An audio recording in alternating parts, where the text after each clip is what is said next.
विकास निर्माणका अल्पकालीन र दीर्घकालीन योजना छुट्याएर बजेट तर्जुमा गर्न सरकारलाई सांसदहरूको सुझाव। भारतसँगको परनिर्भरता हटाउँदै चीनसँग व्यापारिक सम्बन्ध विस्तार गर्नुपर्ने पूर्व प्रधानमन्त्री भट्टराईको भनाई।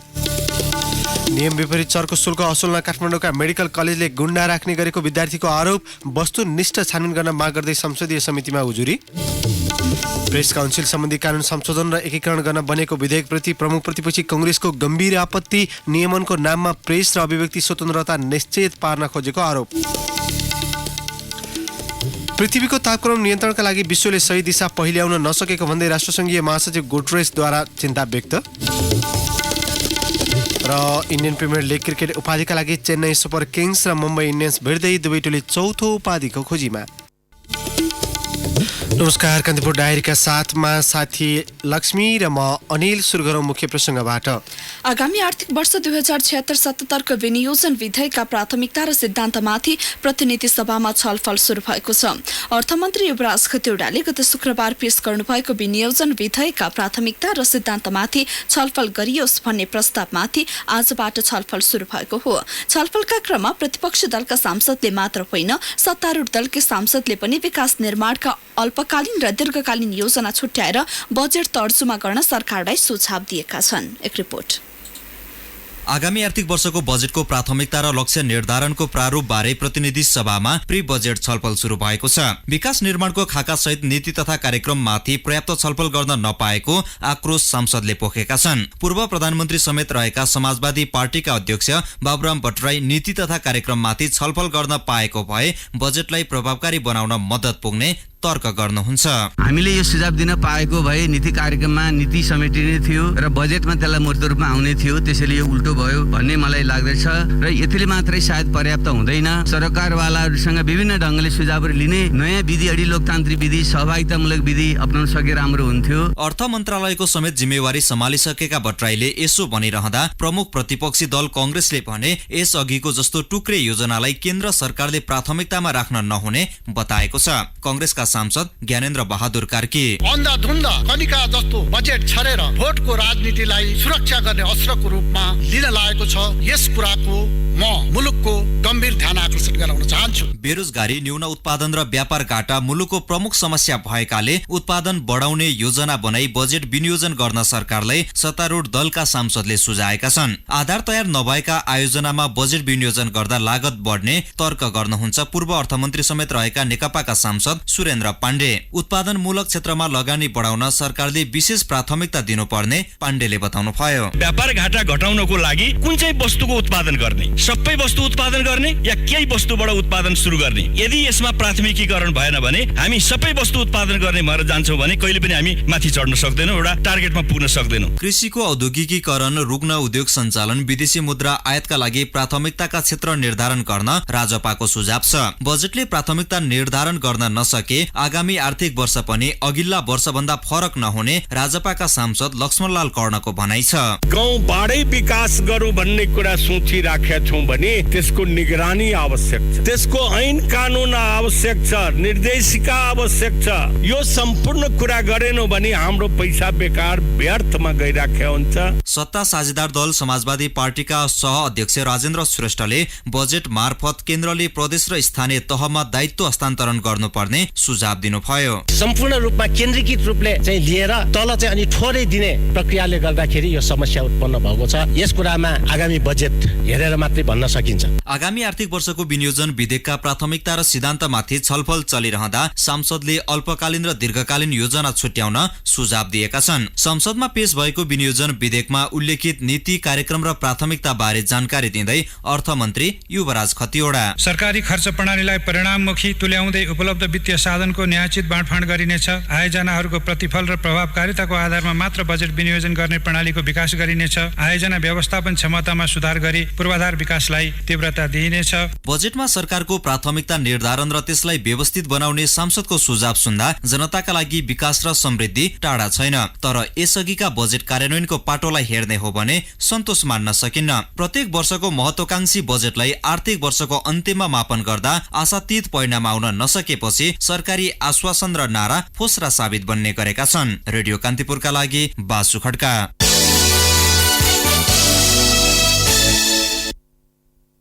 काठमाडौँका मेडिकल कलेजले नियम विपरीत चर्को शुल्क असुल्न गुण्डा राख्ने गरेको भन्दै विद्यार्थीले संसदीय समितिमा उजुरी दिएका छन्। मेडिकल कलेजले चर्को शुल्क लिएको विषयमा छानबिन गर्न गठित प्रतिनिधि सभाको शिक्षा तथा स्वास्थ्य समिति अन्तर्गतको उपसमितिमा विद्यार्थीको उजुरी परेको हो। काठमाडौँ मेडिकल कलेज, क्रिस्ट मेडिकल कलेज लगायतले शुल्क चर्को भएको गुनासो गर्न प्रशासनमा जाने विद्यार्थी तथा अभिभावकलाई गुण्डा मार्फत थर्काएर पठाउने गरेको उजुरी परेको उपसमिति संयोजक सुरेश कुमार राईले बताउनुभयो। चर्को शुल्क विरुद्धमा उत्रिए, प्रयोगात्मक परीक्षामा फेल गराउने, विश्वविद्यालय स्तरीय प्रथम वर्षको परीक्षाबाट वञ्चित गराउने, मानसिक यातना लगायतका समस्या खडा गरिदिने लगायतका उजुरी समितिमा परेको छ। नेपाल मेडिकल कलेजले विद्यार्थीलाई फेल गराउने तथा क्यारेक्टर सर्टिफिकेटमा खराब चरित्र उल्लेख गरिदिने गरेको समेत पाइएको छ। यस्तै नियम विपरीत लिइने चर्को शुल्क चन्दाको रूपमा लिई सरकारलाई कर छलेको उजुरी समितिमा परेको छ। मेडिकल कलेजले चन्दा बापत लिनेको रकमको रसिद समेत नदिएको खुलासा खुलेको छ। जानकी मेडिकल कलेजले कर्मचारीलाई कम तलब दिएका कारण शिक्षकले अध्यापन चुस्त नगरिदिँदा विद्यार्थीले राम्रो ग्रेडिङ हासिल गर्न नसकेको गुनासो समेत परेको छ। कलेज अफ मेडिकल साइन्सले प्रवेश परीक्षामा पहिला आधा रकम लिएर सिट बुक गर्ने गरेको खुलासा भएको छ। कतिपय मेडिकल कलेजहरूमा सत्तारूढ नेकपाकै उच्च तथा मध्यम स्तरका नेताहरूको सहभागिता रहेको समेत खुलासा भएको छ। यसैबीच उपसमितिका संयोजक राईलाई विद्यार्थीको उजुरी बारेको छानबिन कसरी हुन्छ भनी हामीले सोधेका छौँ।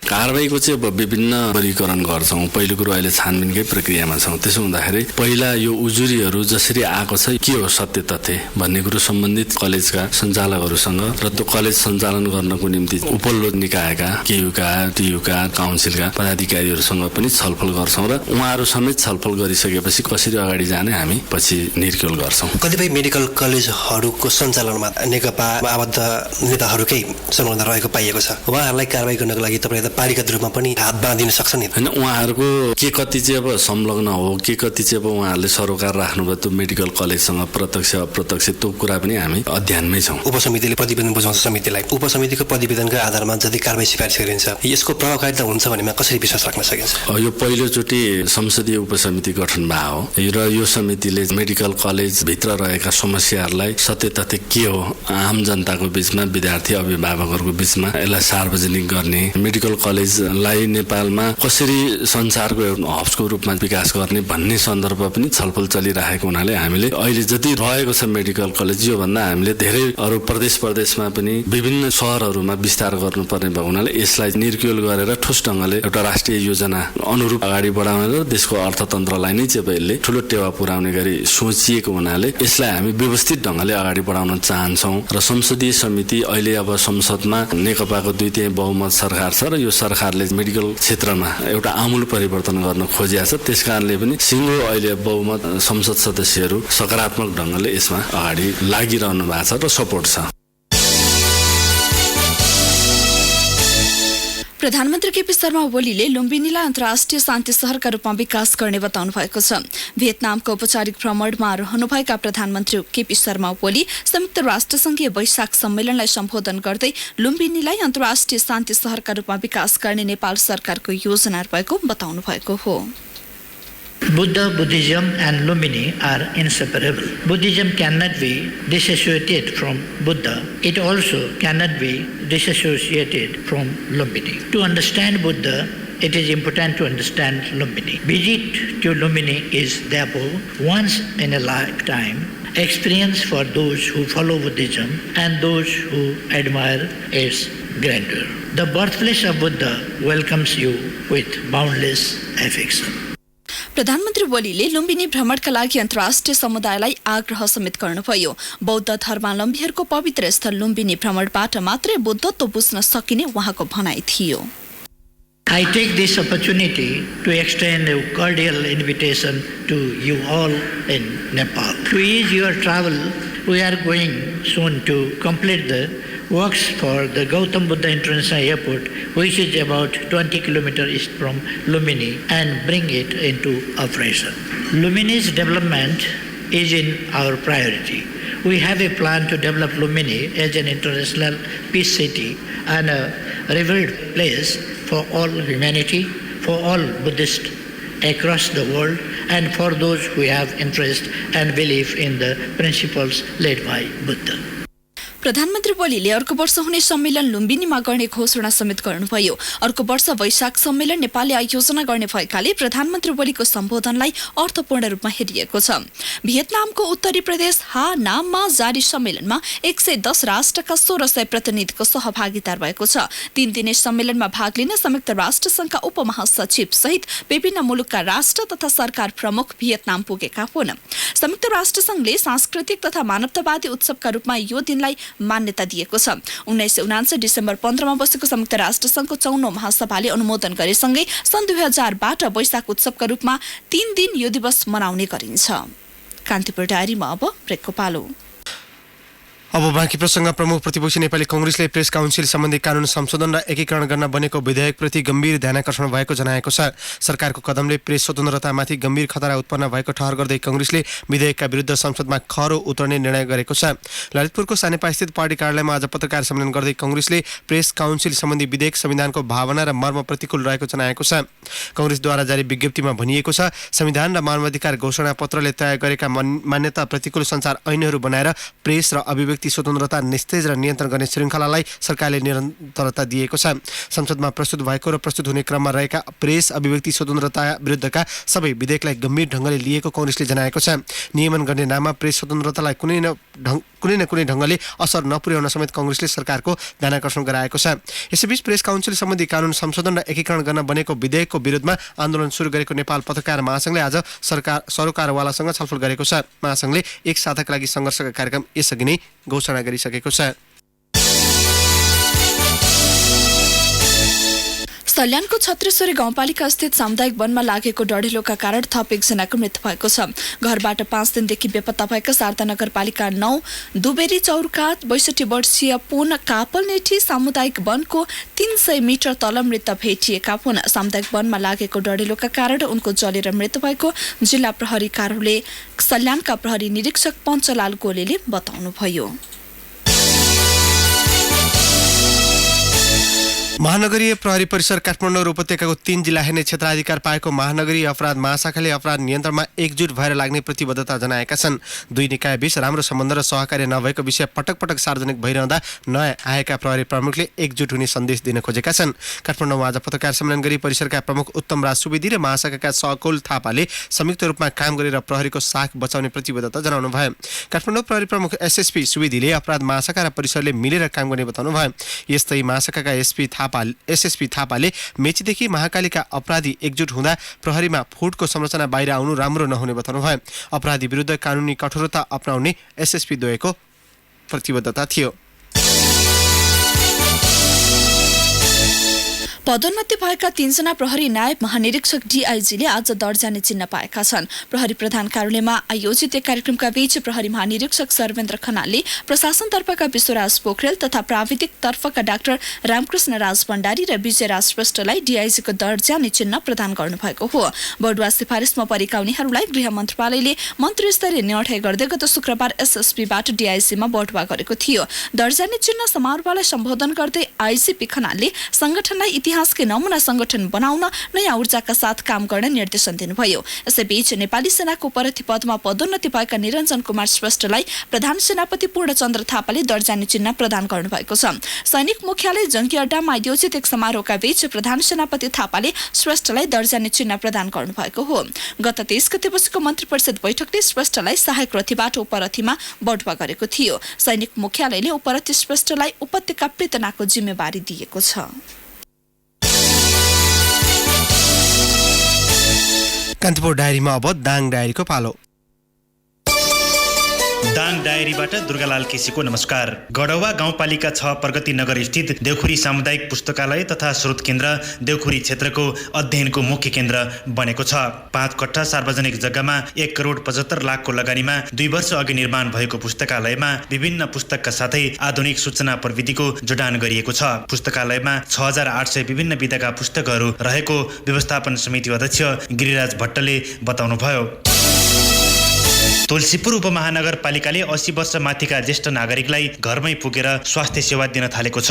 शारीरिक अशक्तता, पारिवारिक तथा आर्थिक समस्या जस्ता कारणले बुढेसकालमा समयमा उपचार हुन नसक्ने भन्दै उपमहानगरले मासिक रूपमा वडा कार्यालय मार्फत घरमै स्वास्थ्य सेवा दिन सुरु गरेको हो। एक्लोपन महसुस गरेका ज्येष्ठ नागरिकलाई उपचारका क्रममा मनोपरामर्श पनि गर्ने गरेको उपमहानगरका स्वास्थ्य महाशाखा प्रमुख डाक्टर गोकर्ण दाहालले बताउनुभयो। आर्थिक वर्ष सकिनै लाग्दा पनि अधिकांश स्थानीय तहको खर्च निकै न्यून रहेको छ। कतिपय स्थानीय तहले 6% पनि खर्च गर्न सकेका छैनन्। धेरैजसो स्थानीय तहमा बढीमा 40% सम्म पुगेको छ। बाँकी सबै बजेट पछिल्लो 2 महिनामा खर्च गर्ने तयारी भएको छ।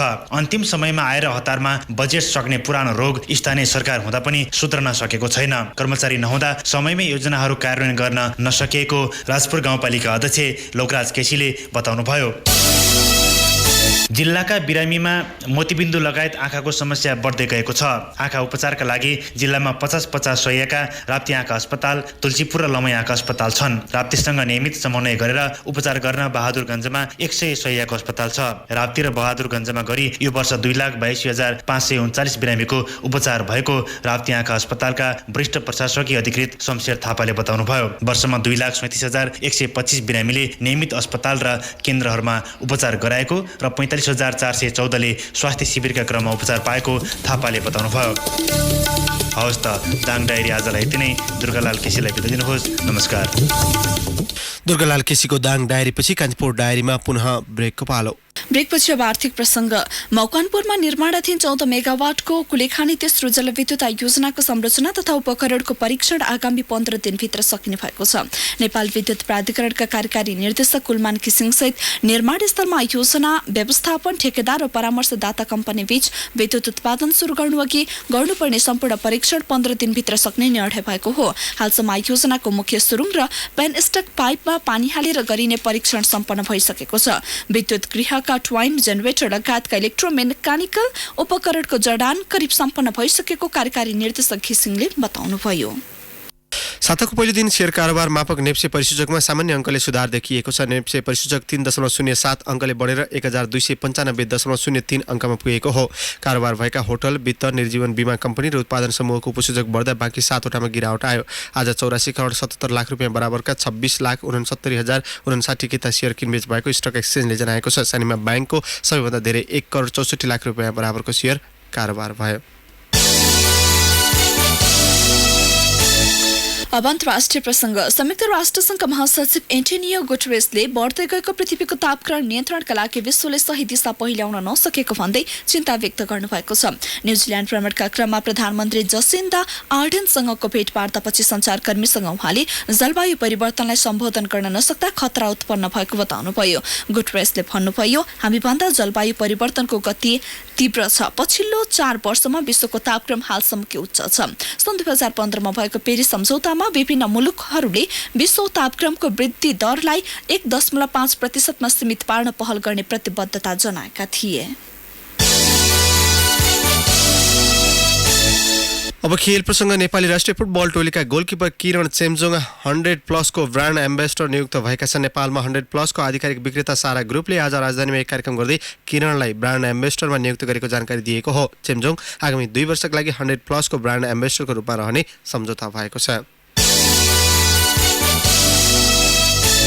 12औं संस्करणको इन्डियन प्रिमियर लिग क्रिकेट आइपिएलको उपाधिका लागि आज defending champion Chennai Super Kings र मुम्बई इन्डियन्स बीच प्रतिस्पर्धा हुँदैछ। पहिलो क्वालिफायरमा भिडेका दुई टोली उपाधिका लागि पनि प्रतिस्पर्धा गर्न लागेका हुन्। क्वालिफायर खेलमा चेन्नईलाई हराउँदै फाइनल प्रवेश गरेको मुम्बई सोही नतिजा दोहोर्याउने योजनामा रहँदा चेन्नई भने हारको बदला लिँदै उपाधि रक्षा गर्ने लक्ष्यमा मैदान उत्रनेछ।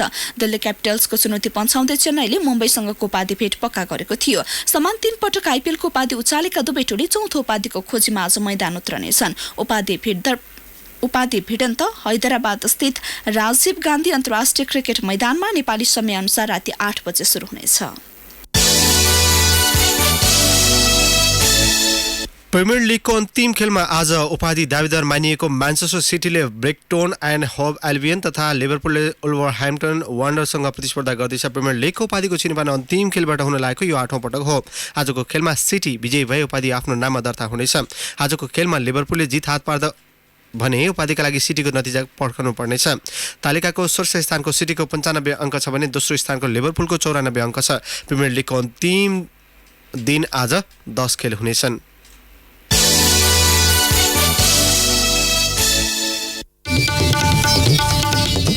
औषधि प्रसङ्ग सहित कान्तिपुर डायरीको यो बुलेटिन अहिलेलाई यहीँ सकिन्छ। साथी लक्ष्मी र म अनिल बिदा माग्छौँ। नमस्कार।